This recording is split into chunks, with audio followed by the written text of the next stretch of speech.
Madame, Monsieur, heureux de vous retrouver pour ce nouveau numéro de l'entretien du jour. Vous pensez l'esclavage révolu? Eh bien, vous vous trompez. Le phénomène existe toujours, surtout en Afrique, dans plusieurs pays de l'Afrique de l'Ouest. Pour en parler, nous recevons Salifou Ladji Camara. Il est le vice-président du RMFP Gambana, entendez Rassemblement malien pour la fraternité et le progrès. Salifou, bonjour. Bonjour Émeric. Alors, avant de rentrer dans le vif du sujet, j'aimerais que vous nous présentez le RMFP Gambana. Le RMFP, c'est le Rassemblement malien pour la fraternité et le progrès, qui est une association de 1901 qui existe dans tous les villages soninké au niveau du Mali, de la France et principalement dans les principales villes de la diaspora.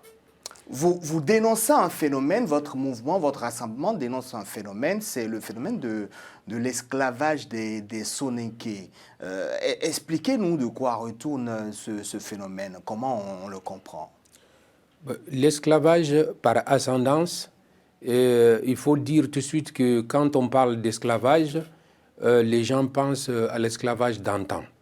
Or qu'aujourd'hui, nous dénonçons un esclavage qui existait et qui continue à exister dans le milieu soninké, que ce soit dans les villages ou même dans les diasporas où les esclavagistes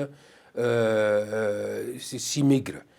Le soninké, c'est une ethnie, c'est une catégorie de population en Afrique de l'Ouest. Les soninké, c'est une ethnie qui existe dans plusieurs pays africains, surtout en Afrique de l'Ouest. Au Sénégal. Le Sénégal, la Mauritanie, le Sénégal, la Gambie, le Mali, les deux Guinées, la Côte d'Ivoire, le Burkina Faso, voilà, et le Niger. Donc l'esclavage par ascendance n'est pas le phénomène des soninké seulement. Il existe aussi chez les Kassonké, il existe chez comme on appelle les Bella, au niveau du Mali. Donc au niveau de l'Afrique, il existe aussi au Niger chez les Peuls. Et une partie du Mali, une partie du Sénégal aussi chez les Peuls. Alors, expliquez-nous comment se manifeste cette forme, cet esclavage que vous dénoncez. L'esclavage que nous dénonçons, c'est le manque d'égalité, parce qu'en fait, notre mouvement, qui est le Gambanaru, c'est un mouvement qui est créé pour l'égalité en dignité et en droit, en devoir pour tous. Bon, quand on regarde un descendant d'esclaves, n'est pas traité de la même façon que les autres descendants dits nobles. Donc nous n'avons pas droit à beaucoup de choses. Par exemple, quand je prends l'exemple d'une veuve d'un descendant d'esclaves, le temps de veuvage de cette veuve est de 2 mois et 5 jours, étant donné qu'une femme noble, quand elle arrive à avoir son mari décédé, son temps de veuvage est de 4 mois et de 10 jours. Donc il y a cela. Et il y a le travail physique aussi. Il n'y a pas très longtemps que les descendants d'esclaves, il faut qu'ils aillent cultiver dans les champs de leur maître tous les samedis, sinon à défaut de payer 1000 francs à chaque fois qu'il manque d'aller le samedi. Il y a donc un lien d'asservissement.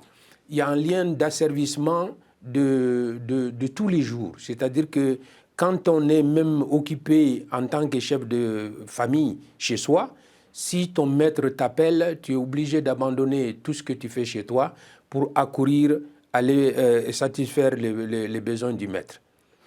Cet asservissement, ce lien d'asservissement, depuis quand ça a commencé? Est-ce que c'est un truc récent ou est-ce que c'est un phénomène qui existe depuis des âges? C'est un phénomène qui existe depuis des centenaires. Voilà, donc nous, nos grands-parents, nos arrière-grands-parents ont subi ça et nous sommes levés contre ça pour le faire éradiquer de la société soninké.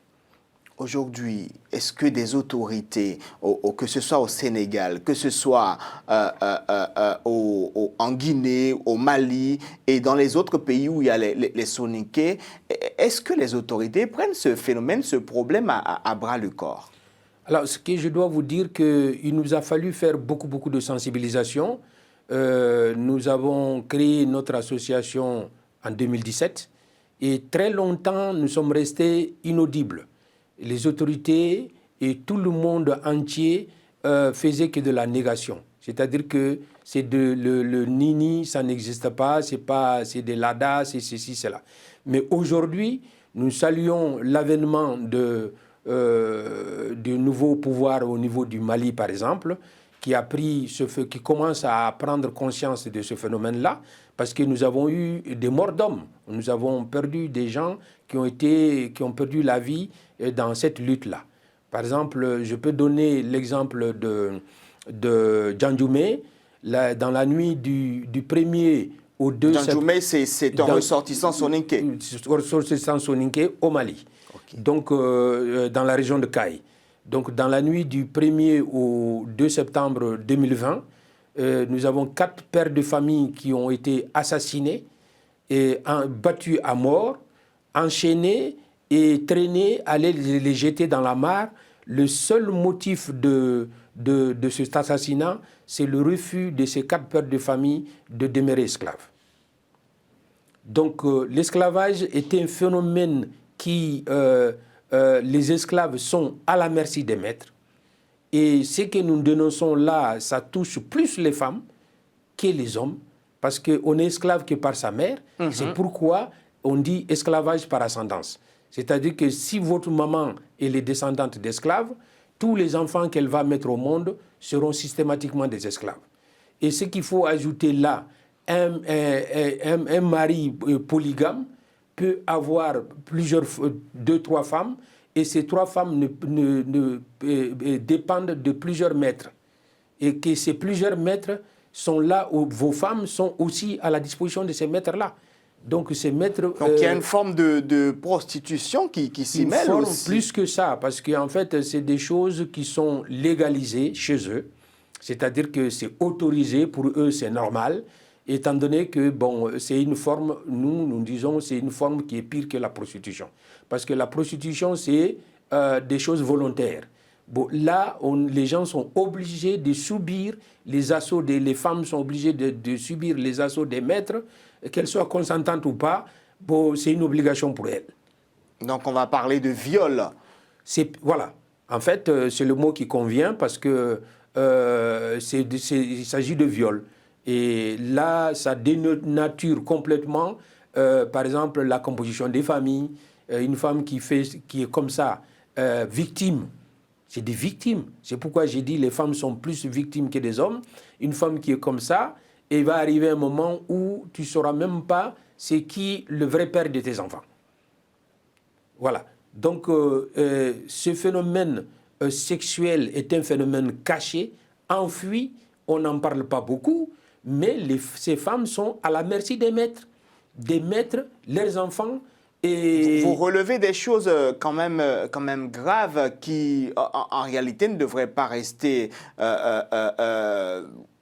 lettre morte ou ignorées des autorités. Qu'est-ce qu'elles font exactement, par exemple, au Mali ou au Burkina Faso?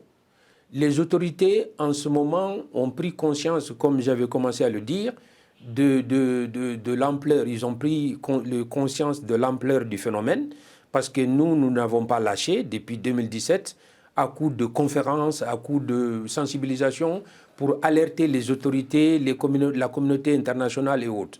Et la communauté internationale, nous les avons alertés et les autorités maliennes, mauritaniennes, guinéennes et de Burkina Faso, ils ont pris la pleine mesure de l'ampleur. Donc aujourd'hui, chaque fois qu'il y a quelqu'un qui est victime, nous portons plainte et les autorités s'en occupent sérieusement. Et nous les remercions pour ça, et parce qu'aujourd'hui, nous avons vu que les violences ont beaucoup diminué, les violences corporelles ont beaucoup diminué. Je ne peux pas venir ici à Télé Sud sans dénoncer l'assassinat ignoble qui a eu lieu dans mon propre village, où une vieille de 72 ans... Comment s'appelle votre village? Mon village s'appelle Lanitunka. Lanitunka au Mali, dans la région de Kaï. Et ce village a été victime à plusieurs fois des assauts de l'esclavage par des esclavagistes. Et ces esclavagistes, alors, ils ont voulu retirer le champ de ma cousine qui s'appelait Djogou Sidibé. Et ils ont voulu retirer son champ. On a porté plainte. On est allé devant les autorités. Les autorités lui ont accordé son champ. C'est un jour, le vendredi 30 juillet, où elle était en train de cultiver dans son champ. Elle a été kidnappée. Ils l'ont gazée, ils l'ont kidnappée. Ils l'ont assassinée dans la nuit du vendredi à samedi. Ils l'ont découpée. Ils ont tenté de la brûler. C'est atroce. De la brûler. Donc cet assassinat ignoble a été perpétré par les esclavagistes sanguinaires de l'Animoti. Vous les avez reconnus expressément. Est-ce qu'il y a eu une enquête à ce propos? Nous saluons la détermination du ministre de la Justice, le parquet de Kaï, qui ont pris la pleine mesure de cette atrocité. Ils ont fait une rafle en ce qui concerne tous ceux qui étaient susceptibles d'être impliqués dans cette affaire. Donc l'enquête est en cours. L'enquête est en cours. Aujourd'hui, nous avons au total 29 personnes qui sont en détention préventive en attendant le procès.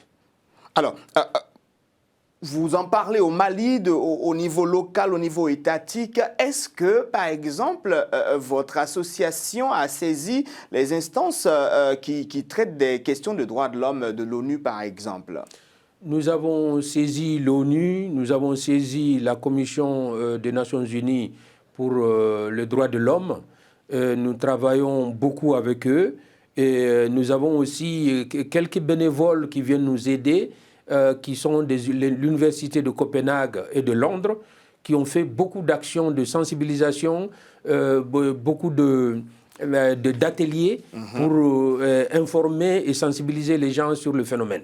Salif Camara, on est à la fin de cette émission. Je vous laisse juste 30 secondes pour conclure avec vos propres mots. Alors, ma conclusion serait un remerciement et je vais me rattraper parce que je n'ai pas commencé par saluer tous les téléspectateurs et téléspectatrices de Télésud. Et je remercie beaucoup Télésud de nous avoir accordé cet instant pour donner notre point de vue. Et nous espérons que ça sera suivi par d'autres émissions pour que nous puissions rentrer en profondeur dans tout ce que nous avons comme information, comme choses à faire comprendre, à faire, connaître. Salifou Camara, merci d'être. Voilà. C'est nous qui vous remercions d'être venus sur cette émission. Alors, chers téléspectateurs, c'est tout pour cet entretien du jour que je vous remercie d'avoir suivi. Restez connectés au programme de Télésud. Au revoir.